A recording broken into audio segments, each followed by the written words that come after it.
මයිපෙට් YouTube channel එකත් එක්ක එකතු වෙන ඔයාලට සුබ දවසක් කියලා ප්‍රාර්ථනා කරනවා. ඉතින් යාළුවනේ ඔයාලා තාම අපිව subscribe කරලා නැත්නම් දැම්මම පහළ තියෙන රතු පාට බටන් එක බලලා subscribe කරන්න. වීඩියෝ එක බලාගෙන යන ගමන් like එකක් comment එකක් දාගෙන යන්නත් අමතක කරන්න එපා.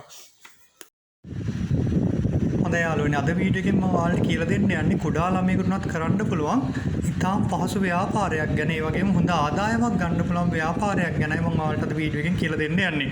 ඉතින් යාළුවනේ අපි වැඩි කතා කරන්නේ නැතුව කෙලින්ම වැඩේට යමු. ඉතින් යාළුවනේ මම ඔයාලට කියලා දෙන්න යන්නේ විනාඩි 20ක් පැය භාගයක් වගේ ඇතුළත රුපියල් 2000ක් 2500ක විතර වගේ ආදායමක් ගන්න පුළුවන්. ඉතාම ලෙහෙසි බිස්නස් එකක් වන මේ ෆ්‍රයිටර් බිස්නස් එක ගැන. අපි බලමු ෆ්‍රයිටර් මාළු කොහොමද අපි විකුණන්නේ ඉතාම ලෙහෙසියෙන් කියලා. මාළු කිහිපයක් එල්ලලා මෙතන ඔයාලට පේන්න දාලා තියෙනවා. ඉතින් මෙන්න මේ වගේ කුඩාවට උනත් ඔයාලට පටන් අරගෙන ඉතා හොඳ ආදායමක් ලබා ගැනීමේ හැකියාව තියෙනවා මේ ෆ්‍රයිටර් අලෙවි කිරීම තුළින්. ඉතින් ඔයාලට වෙනම මින්මැදුරක් අවශ්‍ය වෙන්නේ නැහැ. පාරක ඔයාලට මේ වැඩේ කරන්න පුළුවන්. පාලමක් උඩ වගේ තැනක් කරන්න පුළුවන්. ඉතින් ගහක් යට උනත් මේ වගේ ඔයාලට පුළුවන් ලණුවක් බැඳලා උනත් මෙන්න මේ වගේ මාල්ටයක් එල්ල ගන්න. හැබැයි යාළුවනේ අවුව නැති තැනක තමයි මේ වැඩේ වට කරන්න වෙන්නේ. මොකද අවුව තියෙන තැනක මේ වැඩේ කරන්න අපහසුයි. මාළුන් රත් වෙලා මාළු මැරෙන්න පුළුවන්. ඔය අවුව තියෙන ස්ථානයක මේ වැඩේ කරන්න ගියොත්. ඒක නිසා යාළුවනේ හොඳම දේ තමයි ගහක් යට වගේ තැනක මේ විදිහට වාට පුළුවන් ලණුවක් එල්ලලා මේ ලණුවේ මේ වගේ මාළු ටිකක් එල්ල ගන්න. පාරක් අයින්නවා මේ වැඩේ කරොත් එහෙම ඉතා ඉක්මනින් වාට මේ මාළු විකුණ ගැනීම හැකියාව තියෙනවා. ඉතින් මම දැන් ඔයාලට කියලා දෙන්නම් මේ මාළුන්ගේ මිල ගණන් කොහොමද මේ මාළු පැකට් කරන්නේ කොහොමද සහ වාට ඉක්මනින් අලෙවි කරගන්න ට්‍රික් එකක් මම ඔයාලට මේ වීඩියෝ එකෙන් කියලා දෙන්න යන්නේ. හරි. ඉතින් යාළුවනේ අපි ඉස්සෙල්ලා මෙයාලගේ මිල ගණන් ගැන චුට්ටක් බලලෙමු. සාමාන්‍යයෙන් මේ වෙද්දී මම මේ වීඩියෝ එක කරන 2025 අවුරුද්දේ සාමාන්‍යයෙන් ෆ්‍රයිටර් කෙනෙක් අලෙවි වෙන අඩුම මුදල් තමයි රුපියල් 200. සමහර රුපියල් 200 ඉඳලා ඉහළට තමයි ෆ්‍රයිටර් කෙනෙක් අලෙවි වෙන්නේ. ඉතින් යාළුවනේ හිතන්නකෝ 200 ගානේ ෆ්‍රයිටර්ලා 10 දෙනෙක් විකුණුවා නම් ඔයාලට කෙලින්ම රුපියල් 2000ක ආදායමක් එනවා. ඉතින් 200ට වඩා වැඩි ගණන් වලටත් ෆ්‍රයිටර් ෆිෂ්ලා ඉන්නවා. සාමාන්‍ය 200, 250, 300, 350 ඔහොම ඉඳලා ඊට වඩා ගොඩක් වැඩි ගණන් වලටත් අලෙවි වෙන ෆ්‍රයිටර් ෆිෂ්ලා ඉන්නවා. ඉතින් යාළුවනේ අපි ලොකු ගණන් වල ෆ්‍රයිටර්ලා විකුණන්න යන්න හොඳ නැහැ. එහෙම නැත්නම් ගොඩක් දුරට අපිට බිස්නස් එක කරගන්න අපහසුයි. රුපියල් 200, 250, 300, 350 වගේ ගණන් වලට අපිට විකුණන්න පුළුවන් වර්ග ෆ්‍රයිටර් ටිකක් හොයාගත්තා නම් ඉතාම ලෙහෙසියෙන් මේ වැඩේ කරගෙන යන්න පුළුවන්. ඉතින් යාළුවනේ මේකෙත් වර්ග කිහිපයක් ඉන්නවා ෆ්‍රයිටර්ලගේ. normal ෆ්‍රයිටර් එක ඉන්නවා, whale tail එක ඉන්නවා, rose tail එක ඉන්නවා, elephant ear එක ඉන්නවා, dragon කියලා වර්ගයක් ඉන්නවා. ඊට අමතරව half moon කියලා වර්ගයක් ඉන්නවා. තව අපිට ගන්න පුළුවන් flacket කියලා වර්ගයක් ඉන්නවා. තව galaxy ඒ වගේ වර්ග කිහිපයක් ඉන්නවා. ඉතින් ඔයාලට මේ වගේ වර්ග කිහිපයක් හොයාගන්න පුළුවන් නම් ඔයාලට ඉතාම ලෙහෙසියෙන් මේ ව්‍යාපාරය කරගෙන යන්න පුළුවන්. අපි හිතමු ඔයාලට මේ හොඳ වර්ගවල ෆ්‍රයිටර්ලා හොයාගන්න බැහැ කියලා.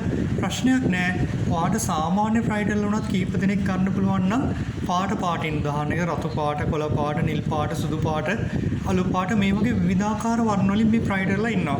ඉතින් ඔයා අද විකුණපු ෆ්‍රයිටර් ටිකට වඩා වෙනස් ෆ්‍රයිටර් ටිකක් හෙට දවසේ ඔයා මාකට් එකට දාන්න ලෑස්ති නම් ඔයාට ඉතාම ලෙහෙසියෙන් මේ ව්‍යාපාරය කරගෙන යන්න පුළුවන්. ඉතින් ඔයා අද එක ස්ථානයක විකුණුවේ normal ෆ්‍රයිටර් ටිකක් නම් හෙට දවසේ ඔයාට පුළුවන් elephant ear ෆ්‍රයිටර් ටිකක් හොයලා විකුණන්න. තවත් දවසකදී ඔයාට පුළුවන් flacket එකකින් වර්ග ටිකක් අරගෙන විකුණන්න. තවත් දවසකදී ඔයාට පුළුවන් platinum වගේ. මම නැත්තම් ඔයාට පුළුවන් rose tail වගේ වර්ගයක් අරගෙන අවිල්ල විකුණන්න. ඉතින් මේ විදිහට යාළුවනේ ඔයා මාළු වර්ග ටිකක් අරගෙන ගිහිල්ලා විකුණුවොත් ඔයාට ඉතා හොඳ ආදායමක් ලබා ගැනීම හැකියාව තියෙනවා. ඉතින් යාළුවනේ ඔයාට පුළුවන් ෆ්‍රයිටර් බෝ කරගෙන ඕන නම් විකුණන්නත් පුළුවන්. මේ වගේ ෆ්‍රයිටර් ටිකක් බෝ කරලා ඉවරලා එයාලා ලොක් කරගෙන ඉවරලා මේ වගේ ගෙනල්ලා විකුණ ගන්න පුළුවන්. එහෙමත් නැත්නම් යාළුවනේ ඔයාට තොග ගන්න තැන් තියෙන ඕන තරම් ෆ්‍රයිටර් අඩු ගන්නට ඔයාට මිලදී ගන්න පුළුවන්. මිලදී අරගෙන ඒ වගේ දෙගුණයක් විතර ලාභයක් ඔයාට අරගෙන විකිණීමේ හැකියාව තියෙනවා ෆ්‍රයිටර්ලා. ඉතින් මගෙත් දැනට ඉන්නවා තොග ගන්න පුළුවන් ප්‍රමාණය ෆ්‍රයිටර් කීප දෙනෙක්. ඉතින් ඔයාට කැමති නම් මගෙනුත් ගන්න පුළුවන්. එහෙමත් නැත්නම් තවත් මේ වගේ තොග විකුණන කට්ටිය ඉන්නවා. ඒ වගේ තැනකින් බලලා ඔයාට ලබා ගන්න පුළුවන් ෆ්‍රයිටර්ලා ටිකක්. ඉතින් යාළුවනේ මෙතන වගේ නම්බර් එක මම දාලා තියෙනවා. ඔයාට අවශ්‍ය නම් දැන්ට තොග ගන්න ෆ්‍රයිටර්ලා කීප දෙනෙක් ගන්න අවශ්‍ය නම් මේ ඉතින් තියෙන නම්බරයට කතා කරලා බලන්න. මං ගාව ඉන්න වර්ග වලින් ඔයාලට දැන්ට ලබා ගැනීම හැකියාව තියෙනවා. ඒක නිසා මම මෙතන දාලා තියෙන නම්බරයට කෝල් එකක් දෙන්න. ඔයා බස්නාහිර පළාත කෙනෙක් නම් විතරක් කෝල් කරන්න. මොකද අනිත් ප්‍රදේශ වලට මට ඩෙලිවරි කිරීමේ දැන්ට හැකියාවක් නැහැ. ඒක නිසා බස්නාහිර පළාත කෙනෙක් නම් ඔයා කෝල් එකක් දෙන්න. ඔයාට අවශ්‍ය ප්‍රයිට වර්ගය බලලා මං ගාව ඉන්නවනම් ඔයාට ලබා ගැනීම හැකියාව තියෙනවා. තොග මිල ගණන් යටතේ සෙල්ලරත් ඔයාලට මිලදී ගැනීම හැකියාව තියෙනවා. හරි ඉතින් එහෙනම් මම ඔන්න ප්‍රයිඩර්ලගේ මිල ගණන් ගැන කිව්වා. ප්‍රයිට වර්ග කිහිපයක් ගැන කිව්වා. දැන් යාළුවනේ මම ඔයාලට කියලා දෙන්න යන්නේ මෙයාලා පැකට් කරන්නේ කොහොමද? පැකට් කරද්දී ඔයාලට අවශ්‍ය වෙන දේවල් මොනවද කියලා දැන් ඔයාලට කියලා දෙන්න යන්නේ. ඉතින් යාළුවනේ අපි මේ වීඩියෝ එකට ගිහිල්ලා බලමු කොහොමද අපි මේ මාළු පැකට් කරගන්නේ කියලා. හොඳයි යාළුවනේ මම ඔයාලට දැන් කියලා දෙන්නම් කොහොමද මේ ෆ්‍රයිට් එක අපි පැකට් කරගන්නේ කියලා. අපි මේ මාළු විකුණන්න ගෙනියද්දි පැකට් කරගන්න ක්‍රමයක් තියෙනවා. බලමු කොහොමද පැකට් කරගන්නේ කියලා. ඉතින් ඔයාලට මේ සඳහා අවශ්‍ය වෙනවා මෙන්න මේ වගේ සෙලපින් කවර එහෙම නැත්නම් පොලිතින් ඔයාලට මිලදී ගන්න පුළුවන් මාකට් එකකින්. ඉතින් මේ පොලිතින් නැත්නම් සෙලපින් විවිධ ප්‍රමාණයන්ගෙන් තියෙනවා. දැන් උදාහරණයක් විදිහට මගේ අතේ මේ තියෙන පොලිතින් එක මේක අඟල් 3ක් වගේ පළල පොලිතින් එකක්. ඉතින් ඊට අමතරව අඟල් 4, අඟල් 5, අඟල් 6 ඔය වගේ විවිධ ප්‍රමාණ වලින් පොලිතින් ඔයාලට මාකට් එකෙන් මිලදී ගන්න පුළුවන්. මෙන්න මේ වගේ අපිට පේන තියෙන එක එක සයිස් තියෙනවා මෙතන. මේ වගේ විවිධ ප්‍රමාණ වල පොලිතින් ඔයාලට මිලදී ගැනීමේ හැකියාව තියෙනවා මාකට් එකේ. මෙතන තියෙන ටිකක් ලොකු එකක්. රයිට්. ඉතින් මේ වගේ විවිධාකාර ප්‍රමාණයන්ගෙන් මේ පොලිතින් මිලදී ගැනීම හැකියාව තියෙනවා. ඉතින් යාළුවනේ මේවාට ගන්න පුළුවන් යාර ගණන් වලට ගන්නත් පුළුවන්. එහෙම නැත්නම් කිලෝ ගානට ගන්නත් පුළුවන්. ඉතින් ඔයාට වාසිම දේ තමයි මේක කිලෝ ගානට ගන්න එක. මොකද ග්‍රෑම් 500 කිලෝ එක වගේ මෙහෙම රෝල් විදියටම අපිට ගන්න තියෙනවා. ඉතින් ඔයා කොළඹ වගේ යනවා නම් කොළඹින් ඔයාලට ගොඩක් අඩුවට ගන්න පුළුවන් මේ සෙලපින් ග්‍රෑම් 500 එහෙම නැත්නම් කිලෝ එක වගේ ඔයා මිලදී ගද්දි ගොඩක් අඩු මුදලකට මිලදී ගන්න පුළුවන්. හැබැයි ඔයා අලුතෙන්ම පටන් ගන්න කෙනෙක් නම් ඔයාට ග්‍රෑම් 500ක් නැත්නම් කිලෝ එකක් වැඩි වෙයි. ඒ නිසා ඔයාට පුළුවන් මේක යාර ගන්නට ඔයාගේ අවශ්‍යතාවයට ගැලපෙන විදියට යාර කිහිපයක් මිලදී ගන්න. හොඳයි ඉතින් මේ ප්‍රයිට පැකට් කරන්න වඩාත්ම සුසු වෙන්නේ මේ අඟල් 3 සෙලපින් එක තමයි මම නම් පාවිච්චි කරන්නේ. ගොඩක් අය අඟල් 3 සෙලපින් එකේ තමයි ප්‍රයිට පැකට් කිරීම කරන්නේ. හරි ඉතින් ප්‍රයිට පැකට් කරනවා නම් ඔයා අඟල් 3 සෙලපින් අවශ්‍ය වෙනවා. ඊට අමතරව මේ වගේ රබර් බෑන්ඩ් ටිකක් ඔයාට අවශ්‍ය වෙනවා. ඉතින් මේවත් ඔයාට කිලෝ ගානට මිලදී ගන්න පුළුවන්. කොළඹ තියෙනවාට ඕන නම් මේ වගේ රබර් බෑන්ඩ් කිලෝ ගානට ගන්න පුළුවන්. සමහරක් විට ඔයාගේ ප්‍රදේශෙත් මේ වගේ රබර් බෑන්ඩ් කිලෝ ගානට විකුණන තැන් ඇති. ඒ වගේ තැන් කිහිපයක් පිළිබඳව හොයලා බලලා ඔයාට අවශ්‍ය තැනකින් මිලදී ගැනීම හැකියාව තියෙනවා. හරි. ඉතින් යාළුවනේ බලමු නම් කොහොමද මේ මාළුවා පැකට් කරන්නේ කියලා. ඉතින් මම මෙතන කවර දෙකක් හදලා තිනවා ඔයාලට පෙන්නන්න. එකක් ටිකක් විශාල කවරයක් මේ තියෙන්නේ. රයිට් මම ප්‍රමාණයෙන් ටිකක් විශාල කවරයක් මෙතන හදලා තියෙනවා. ආය යාළුවනේ මෙතන පොඩ්ඩක් පොඩි කවරයක්. කියන්නේ දිගින් අඩු කවරයක් මම මෙතන නිර්මාණය කරලා තියෙනවා.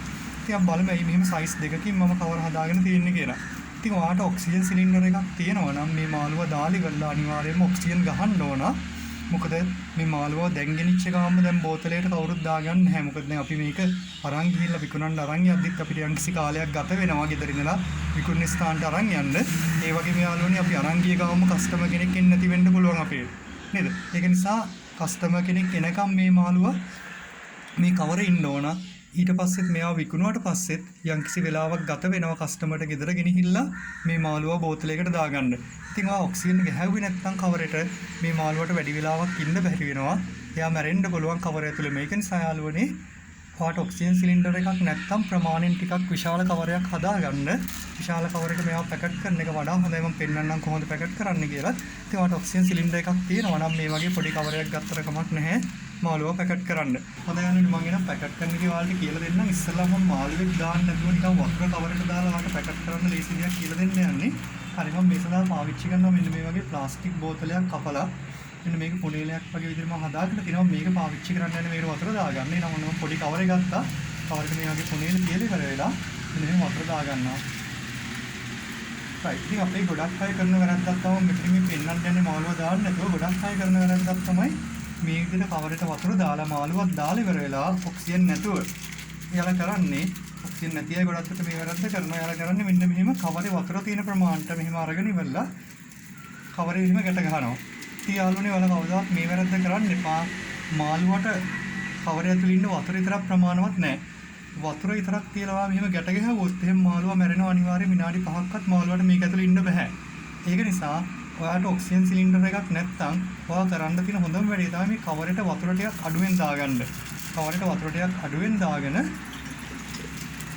මාළුවක් දැම්මට පස්සේ ඔයා කරන්න ඕන මෙන්න මේ වගේ හුලන් ටිකක් කවරේ වැඩිපුර ඉන්න විදිහට මෙන්න මේ වගේ මට්ටමකටවත් අඩුම තරමේ හුලං ටිකක් ඉතිරි විදිහට ගැට ගහ ගන්න. ඉතින් මේක ගොඩක් ප්‍රමාණවත් නෑ යාළුවනේ. පැය ගාණක් මාළුවට මෙහෙම ඉන්න ප්‍රමාණවත් නැහැ. පැය කමාරක් දෙයක් විතර වගේ මෙහෙම ඉන්න පුළුවන් පොඩි ප්‍රමාණයක් ආව මෙහෙම තියලා ගැට ගහවොත්.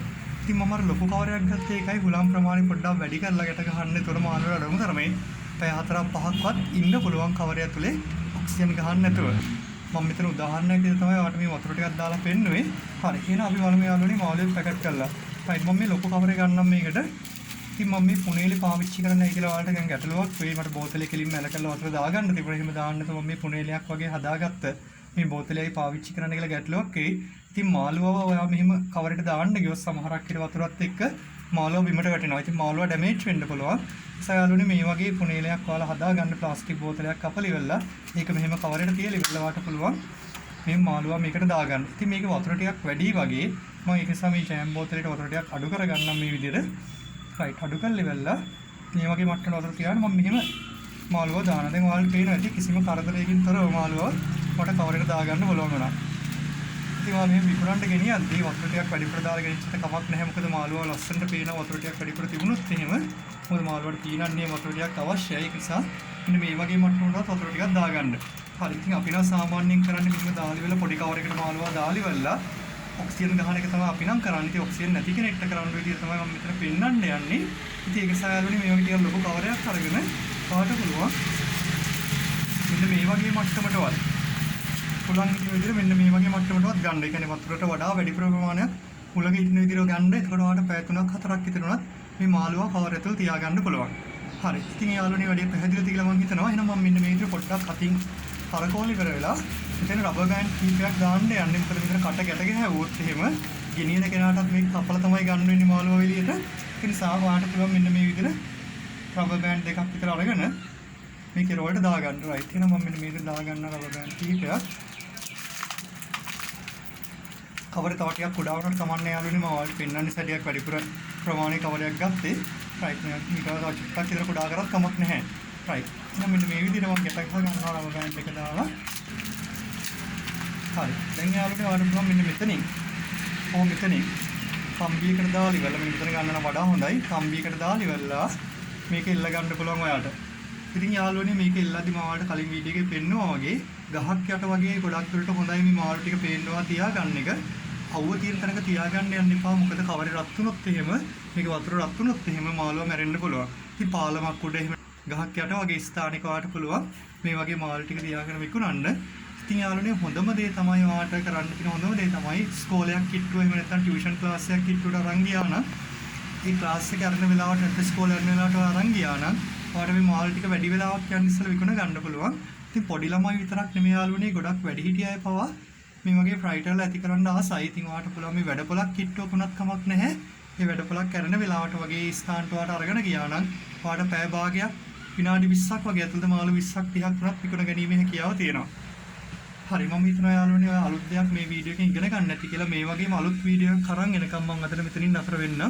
ඒ වගේම පුංචි මතක් කිරීමක් ඔයාලට කරනවා. ඔයාලා අපිව තාම subscribe කරලා නැත්නම් දැන්ම අපිව subscribe කරන්න. ඒ වගේම යාළුවනේ පහළ තියෙන සීනුවේ ලකුණ ඔබන්න. ඒතර මම අලුත් වීඩියෝ එකක් දාපු ගමන් ඔයාලට ඒක බලා ගැනීම හැකියාව තියෙනවා.